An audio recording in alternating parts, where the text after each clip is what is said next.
Hey guys, it's Jessica from Peace Love Books, and today I'm here with my September wrap-up, and I have read a lot this month. I read 27 books, and I know that's crazy because I am back at school, but we were doing Zoom school, and now we are fully back in class as of Wednesday. All the kids came back, so teaching all day long, and when we were on Zoom we had 30-minute classes, and now we're back to 45-minute classes, so things are now getting a lot busier than they used to be, and I have a lot less planning time during the day than I did when we were doing Zoom meetings, so we'll see how October goes. I said September I wasn't going to read a lot, but I did. And I've been listening to a lot of audiobooks. Every day I go to work, I listen on the way to work and from work, and it's a 35-minute commute for me, and I'm listening to probably about 2.5 times speed on all of them, so I get a lot of audiobook listening done, but I've read a lot of physical books and ebooks as well, so I'll get to the books that I read. The first book is an audiobook I picked up, and that is The Tourist Attraction by Sarah Morgenthaler. This one was okay. Our main character goes to an Alaskan resort to visit her friend, and this guy lives there, and he has this like diner called the Tourist Trap, and it really makes zero sense to me.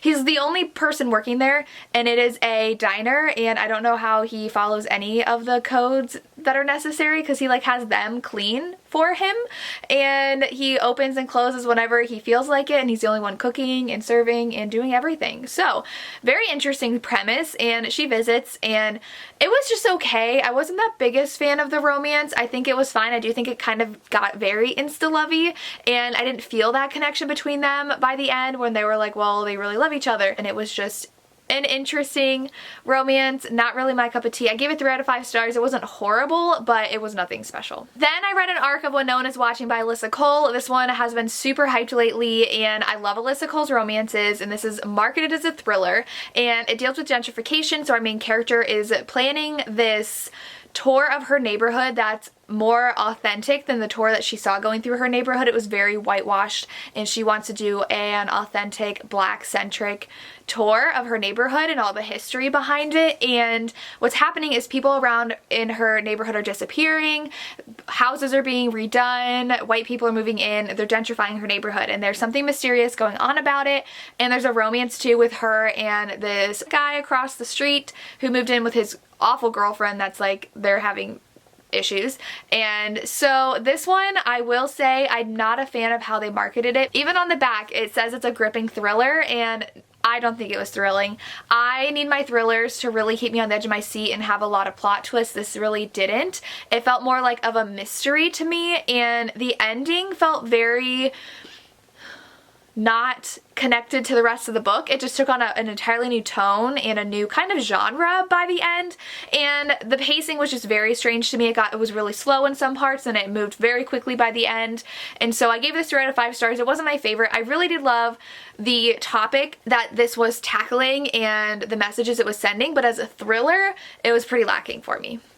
And another 3 out of 5 star read was Stolen Fury by Elizabeth Naughton. The next 3 I read because of my vlog I did where I read books that were marketed as my favorite movies. This one is recommended to lovers of Romancing the Stone and Indiana Jones. Trigger warning for loss of a child, I will say in here. Our main character is trying to find these statues, and she's been looking for them ever since she was in college when she kind of had a forbidden romance with her professor. It was okay. I wanted a lot more action and romance. In the beginning she found one, and this guy who's her love interest actually kind of tries to seduce her but ends up really liking her, so it's not really seduction because they both like each other. He steals it from her, and then she goes after him to try to get it back, and then they're trying to find the third one because he already has one. And people are trying to kill them to find them because they're really priceless antiques, and they're just like treasures, like they're treasure hunters. And no treasure hunting happened except for the beginning and the end, and the rest of it was just them kind of like going to different like museums and to talk to people. I needed a lot more action. Romancing the Stone is almost entirely lost in the jungle. This was not it. So I gave it 3 out of 5 stars. It was decent, but I needed a lot more in here. Then for that video I read Queenie by Candice Carty-Williams. This one was marketed as being like Bridget Jones, and it was not at all, but I enjoyed this book and gave it 4 out of 5 stars. I hate that it was recommended like Bridget Jones because Bridget Jones is very like fun and carefree and endearing, and in here Queenie goes through a lot. So Queenie lives in London, she is black, and she is on a break with her boyfriend, and she ends up letting her body be used by a lot of different men who are very gross, they use and abuse her body, but she lets them. And she just wants to feel close to people, and so because she is trying to discover herself, she's not doing it in a very healthy way, and it was really sad to read about. And her family has a very negative viewpoint on mental health, and they don't think it's something you can talk about or get help by. You just need to figure it out yourself. But Queenie's like, no, I need help. And so this really delves into how cultures confront mental health and like accept getting help and not getting help and talking about it or not talking about it. And it does talk a lot about Queenie being a black woman in a city, because there are a lot of microaggressions against her just by even what people she's dating say. So I really loved it. I do want to say there's a trigger warning for a miscarriage and borderline sexual abuse, because while Queenie is consenting, it is abuse. So keep that in mind going into here. Queenie is dealing with a lot. So I really loved Queenie and was rooting for her, but it was really hard to read. But I gave it 4 to 5 stars. Not really any romance in here though. Like, this is not Queenie's romance. It's her journey towards understanding, discovering, and loving herself. I took a break from that video to read Heartbones by Colleen Hoover. This one is one I did a reading vlog for, so I'll link that down below. I gave it, I think, 4 out of 5 stars. This one, our main character's mother overdoses in the beginning, so trigger warning for drug use and loss of a parent. And she ends up going to live with her father in Texas, I think, where he is living with his new family, so his new wife and, or yeah, I think they're married, his new wife and his stepdaughter. And our main character has literally been destitute her entire life. Her mother's a drug addict, and so she works at a fast food restaurant to try to make money, but there were times when she like had nothing to eat. And so she doesn't have a lot. She's never had a lot, and she's very open and honest about that with people and kind of blunt about it. And there is a next door neighbor of her dad's house who really catches her eye, and they start a romance. I think this really does tackle what it's like to grow up poor and not have parents to rely on. And it was very slow moving though, so that's why I gave it a 4 out of 5 stars. Like, I want to say for like 150 pages it just felt like we were just following a story, and it didn't really feel like a romance. And there was this whole, well, what's the secret the guy's hiding? Because Colleen Hoover's great with twists like that, and I feel like there wasn't really a twist in here like in all of her other books. But it was annoying because she like let him keep that secret and never said like, well, tell me your secret. They were like, oh, at the end of the summer when we part ways, like, you'll tell me your secret, because she's about to go to college. But I really enjoyed it. 4 out of 5 stars, definitely tugs at the heartstrings. Then I read Duke of Midnight by Elizabeth Hoyt. I gave this 5 out of 5 stars. I listened to it on audiobook. Our main character's brother's been arrested for a crime that she is adamant he didn't commit. He was found with his friends murdered, I think, and so they think he's gone mad. So they lock him up in a prison, and she knows that he didn't do it. So she seeks to find the ghost of St. Giles, who is this masked like vigilante who helps people around town. And she figures out that the Duke is the ghost, and so when she does, she blackmails him and says, I'm gonna tell everybody who you are unless you help me free my brother.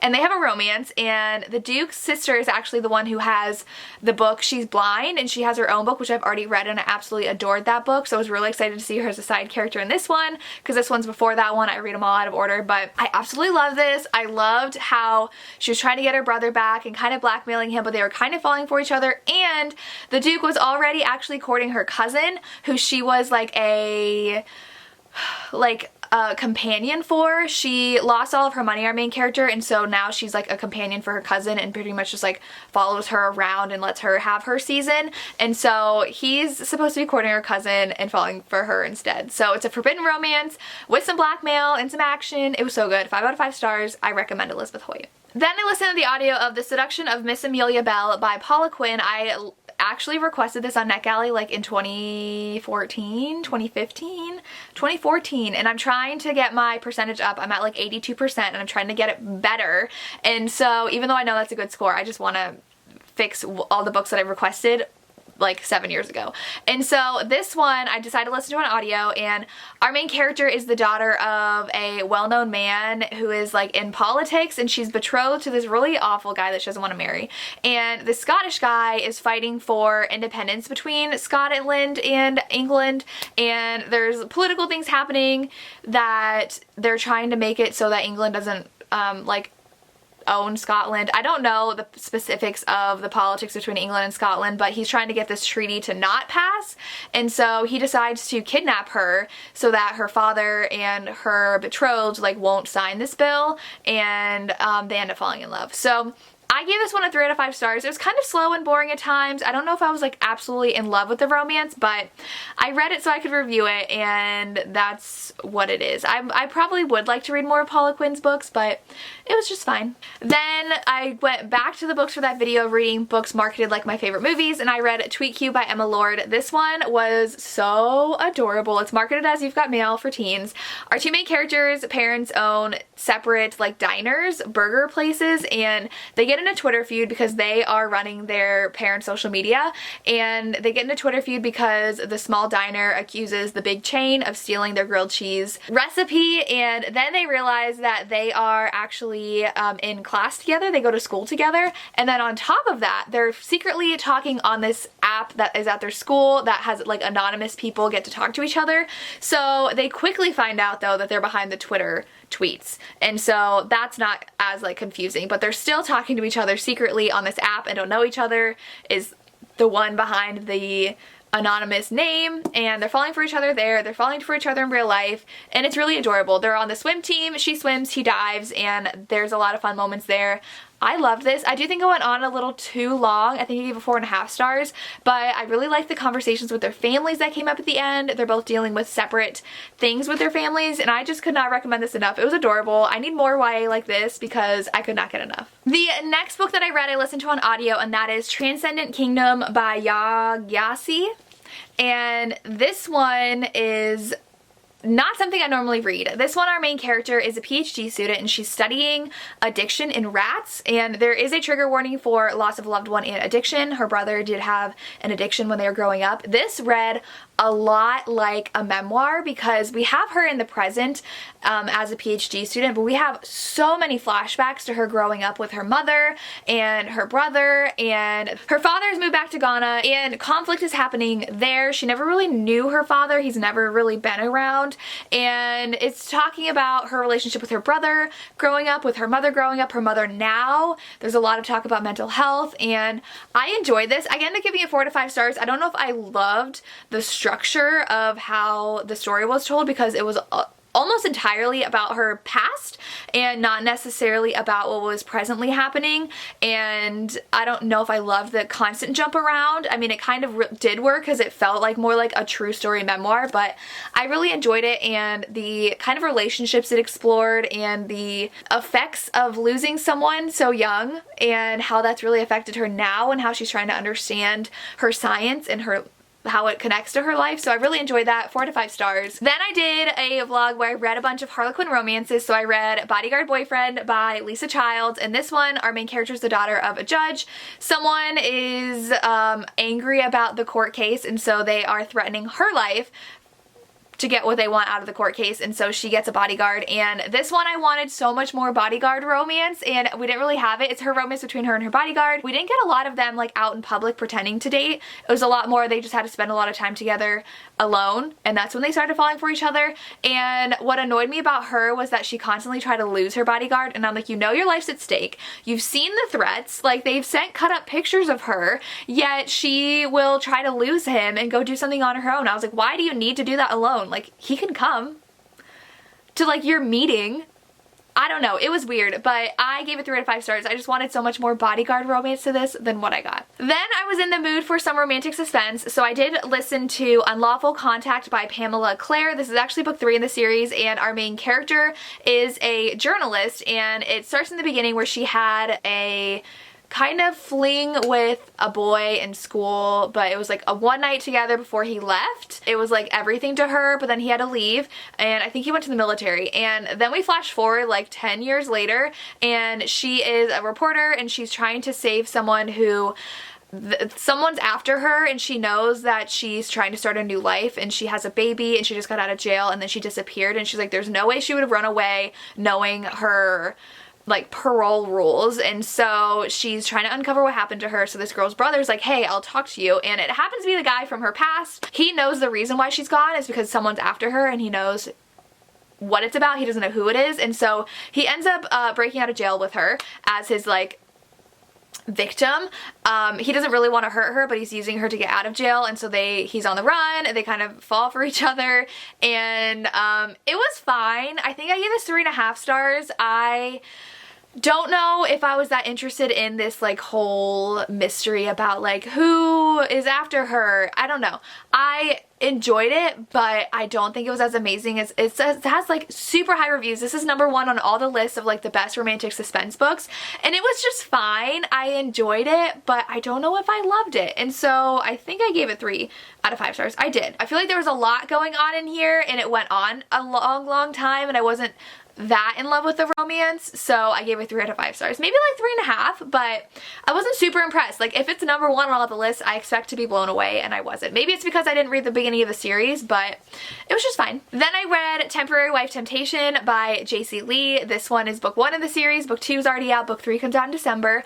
Our main characters have to get married, and it's because his grandmother is trying to set him up with someone he doesn't want to marry, so he tells her he's already engaged. She is the HR, like, manager, the head of HR for his company, and they just meet in the beginning. There's like insane chemistry. She wants to get promoted. She takes care of her sister's child. Her sister and her sister's husband tragically passed away, so she's trying to help take care of this baby, but his parents are trying to get custody as well, but she wants custody, and so it's kind of like a custody battle. She thinks that if she's married, she has a better chance of getting custody. So they get married, and it is their marriage of convenience, and it was really good. I gave it 4 out of 5 stars. There is a trope in the end where it's like a secret comes out that is not true, but the person believes it because it's insecurity of theirs, and they're like, I knew I could never trust you. And if they had just like talked about it, like, hey, I heard this happened, like, is that true?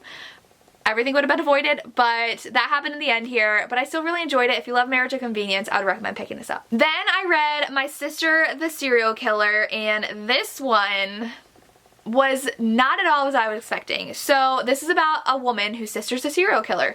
So the beginning, her sister's like, hey, I killed another person, and it's always her ex-boyfriends. So she has to come over and like help dispose of the body. And that's really like the only like thrillery, I don't know if I would necessarily call this a thriller, because then her sister's like, it's fine, like she always says that she was attacked first, and that's why she ends up killing them. And the sister now is kind of not believing it because her serial killer sister is like the one who's the pretty one and always gets what she wants, and everybody loves her. And so our main character at her job, she kind of likes her boss, but then her sister comes in and sees the boss and was like, ooh, and then she gets what she wants. And so the main character's like, no, she's gonna end up killing him, like she can't date him.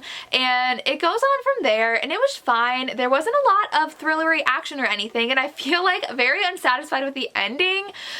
So I don't know. This was just not anything that I've read before. I gave it 3 out of 5 stars. It was very short too. I expected just a lot more suspense and thrill, and this just really was like a contemporary about a girl whose sister kills her boyfriends. So it was fine, but I wanted more. Then I read Getting Schooled by Christina C. Jones. This is a romance between a woman who is a graduate assistant, and I think she's like in her mid to late 20s, and a student in the grad class who is also in his mid to late 20s, or around the same age, and she reads the essays for the professor who's actually her mother. She reads them to give feedback, and she reads them anonymously, and really likes this one paper, and kind of like falls for him through his writing, which is really cute. And he ends up being a student in class, and he doesn't like his feedback. He got a B, and he's like, I need to talk to the professor about my grade. And she ends up figuring out it was him who wrote the essay, and it's really fun. So it's kind of like hate to love. They really don't start off on the wrong foot, but then they start kind of liking each other, getting to spend more time together, and it was so fun. I gave it 5 out of 5 stars. I really liked it. I liked how they were older characters in grad school, so we didn't have the typical like new adult college parties and like that kind of age. They were more established in their lives and were trying to really hard work in school to get where they want to go, and I really loved it. So I also liked our main character's relationship with her mother, and I love Christina C. Jones, so I'd recommend this book. The next book I read was Ruthless Pride by Naima Simone. This one I read for the Harlequin romance vlog I did. This one, our main character is the CEO of a company. He took over the company after his father did something illegal, lost a lot of money, and like disappeared. So he stepped up to try to just like save face and save the family, and this reporter wrote another expose on him talking about what happened, and he I think he like makes a bargain with her that he'll like give her an exclusive day at the company if she like stops or something. I don't remember what their bargain actually was, but they end up having to spend more time together and she figures out more about him. It was fine, like just like the other one, the Bodyguard Boyfriend. It was just like fine. They're average romances. I did really enjoy Temporary Wife Temptation though, and I'm excited to read more Harlequins. I just think there's a lot of average, but there's a lot of good ones sprinkled in among the average romances. The next book I read, finally, on audio was Fake Out by Eden Finley. You guys, so this one, people kind of say is problematic because our two main characters, one is gay, one is not, and the one who's not was dating a girl and didn't want to marry her, so he told her he was gay, and she told the entire hometown, and he never corrected them, so the entire hometown thinks he's gay. He's in college, he's straight, and he is invited to his ex-girlfriend's wedding, and she's like, bring your boyfriend. So he's got to have a boyfriend, and so he asks his best friend for help, and she recruits her brother, who is gay, to go and fake date him at this wedding. And the entire time though, they acknowledge that our main character is super messed up and inappropriate for pretending to be gay. Like, that is not okay, you should never do that, like, don't. And he's like, I know, I shouldn't have done that, and so they acknowledge that that's wrong. But what I loved is that our main character is kind of discovering his sexuality, because he's like, well, maybe I'm not completely straight, because he starts falling for the guy he's fake dating, and then he starts thinking about things that have happened in his past where he's like, well, you know, this used to happen too, and I've done this before, but I always thought like that didn't mean anything. And so he's really grappling with his identity and what label he wants to use, and he's not comfortable with labels, so he's really confused. Their fake dating was perfection. At the wedding, it's everything I want in a fake dating trope. It was so cute. They had to fake be together, they danced together, and then they kind of like real kissed, but then they're like, wait, was that fake? I don't know.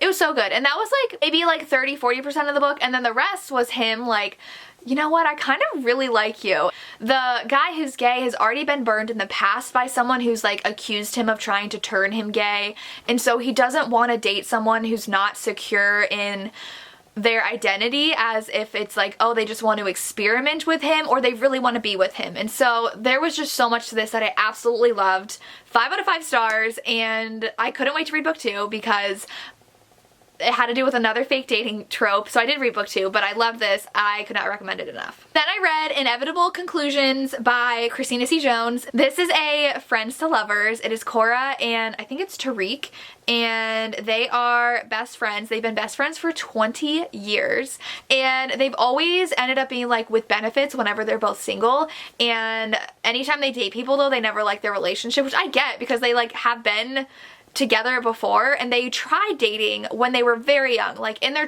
early 20s. They tried dating each other. It didn't work out. They were both very immature, very jealous, and they were like, we can't, we're gonna ruin our friendship, let's just be friends. And so now 20 years later, it's like we're always there for each other, and Cora is like, you know what, I think I want to be more. But then Tariq starts dating someone. So it's so good. I love their relationship. I loved how they were both in their late 30s. Cora was like, I think she was a producer, director of a play, so we get that as well, and it had like dancing and singing, and I really love that aspect of her life. And Tariq was always there for her, though he was dealing with his girlfriend he was currently dating, but then he was like, wait a second, like what does Cora want? And I think I give this one 5 out of 5 stars too. Like, Christina C. Jones is amazing, and I love this, and I think you should read it if you want friends to lovers. Then I read The Devil's Crown Part 2 by Monica James. This is book 2 with The Devil's Crown. We had Part 1, Part 2. This one's about Alexi, and he was the villain. And this one, I can't really say too much without spoiling, but this felt a lot like the Bad Saint books, which I absolutely loved. So I loved books 1 and 2 of the Bad Saint books, and 3 was not my favorite. Book 1 of this duet felt very much like book 3, which wasn't my favorite. But then this book felt a lot like the beginning of that series, where they're running from the bad guys. They even are on a yacht again, and they're like on an island, and it's just like everything I loved about the beginning of the trilogy was in the second book, and I just really enjoyed it. I give it 5 out of 5 stars.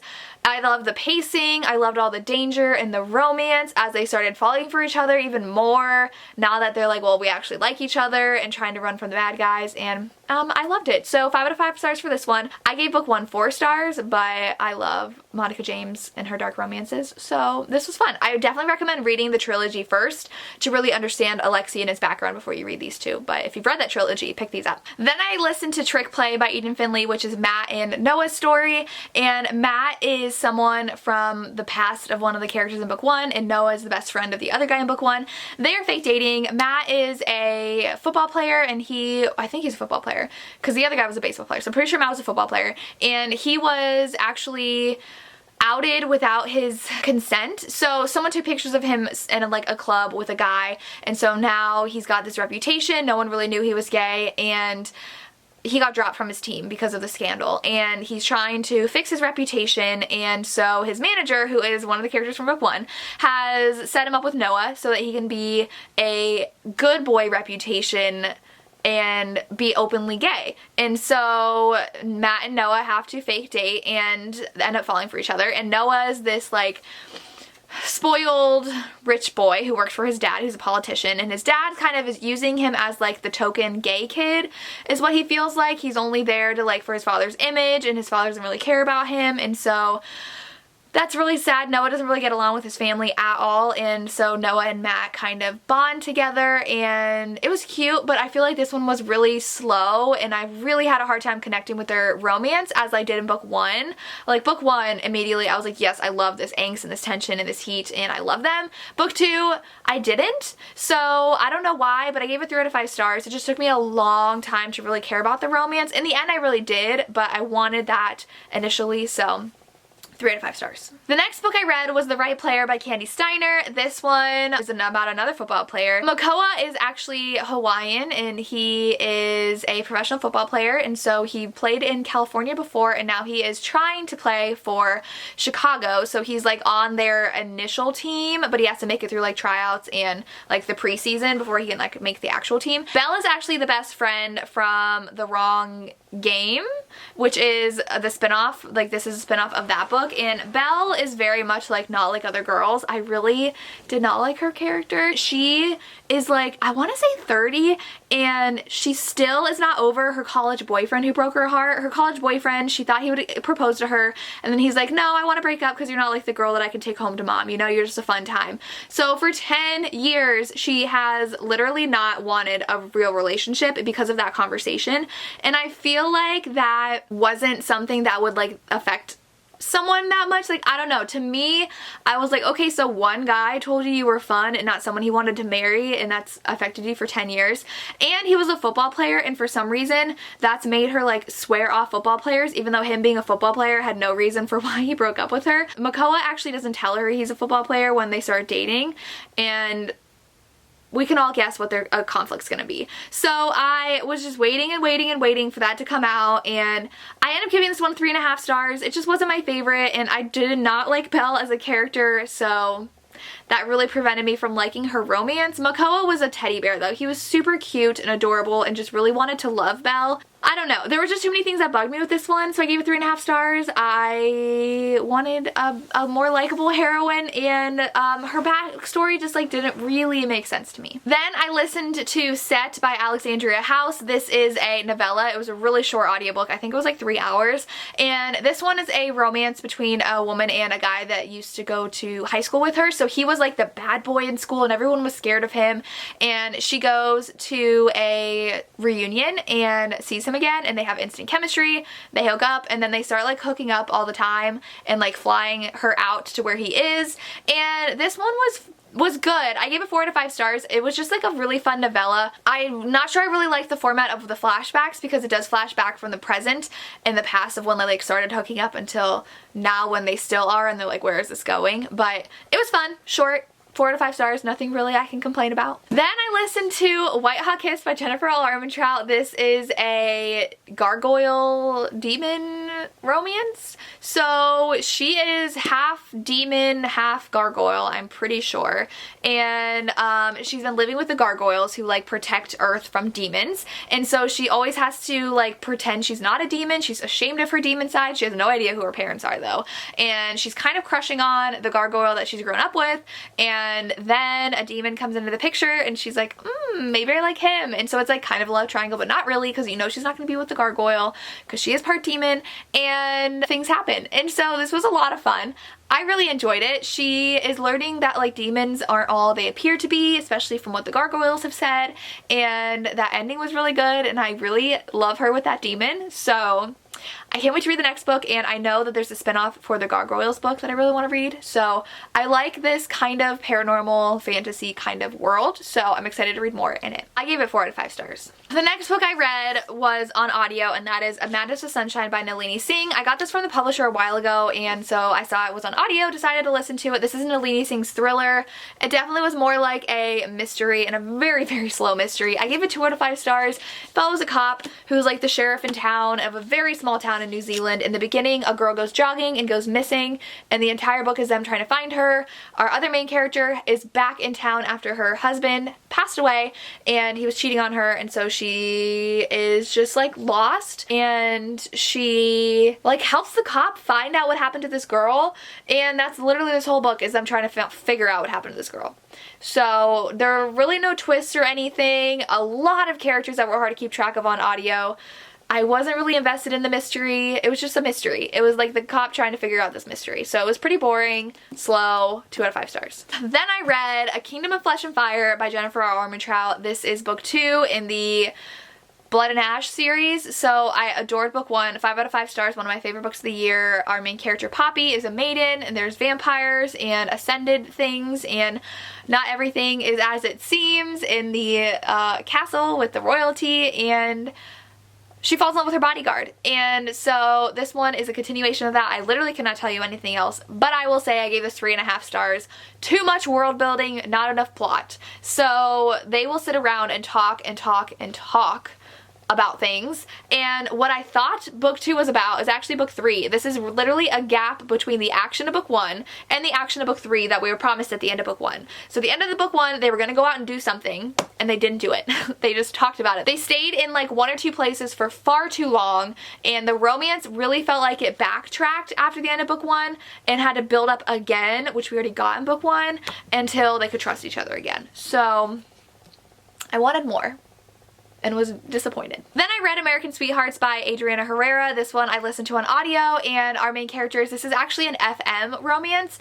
I've only read books 1 and 2 in this series. This is book 4. Books 1 and 2 are MM. Absolutely adore them. So good. This one, they're going to the wedding of one of the couples in the previous books, and our 2 main characters have a past. They were together at some point, and I don't think that the author did a good job of showing us that connection they had. We knew they had a romance, but we missed out on that like chemistry and connection they had, so I just didn't feel invested in them getting back together, and it was just okay. I don't know. Our main character does grapple with the fact that she has immigrant parents, and she wants to quit her job as a cop and be someone who fully is invested in her company of learning self-love and pleasure. So she does like parties and info sessions and a podcast about it, but she feels like her parents would be disappointed in her if she chose that path instead of being a reliable income job of like a cop. And so that was a really point of contention though in her relationship, when he was like, maybe you should quit your job if you're so unhappy and do what you love, and she would get mad at him for that because of her expectation from her parents. But with the romance itself, wasn't a huge fan. 3 out of 5 stars. And the last book I read was All Scott and Bothered by Kerrigan Byrne. This is a historical romance, and it was so good. Our main character is a plus-sized heroine. It does have trigger warning for abuse in the beginning. She goes through a lot in the beginning in the flashback, which happens in I think almost every Kerrigan Byrne book, and she is the best friend of the character from book 1. There are 3 of them. They all helped the character in book 1 do something illegal to help her, and they are all very educated, headstrong, powerful women, so I love them. And she ends up inheriting this gaming hell, which is possibly a front for other illegal activity, and I forget what he was, but he is someone who is trying to take her down and was taking the woman who died down, and then she died in our main character inherited it. So he doesn't know that she's the same person though. She like dresses in disguise when he comes to like investigate the gaming hell, and he's kind of knows her in like society and is like liking her, and then when he figures out the same person that he's trying to take down, he's like horrified because he thinks she's like an awful person, and they're trying to figure out what's happening to these little girls that are disappearing. He thinks it's because of her. She's like, no, it's not, and so she has to try to help figure out who's doing it, and it was great. I loved it. They had to go hide out in Scotland for a little bit, which I absolutely loved, so I couldn't recommend this enough. 5 out of 5 stars. Love Carrick and Bird. Okay, those are the 27 books I read. I hope you enjoyed this video because it's super long. It's gonna take me a long time to edit as well, but let me know down below what you read this month. I would love to hear, and if you've read any of these and love them, I would love to hear. As always, thank you so much for watching and have a good day.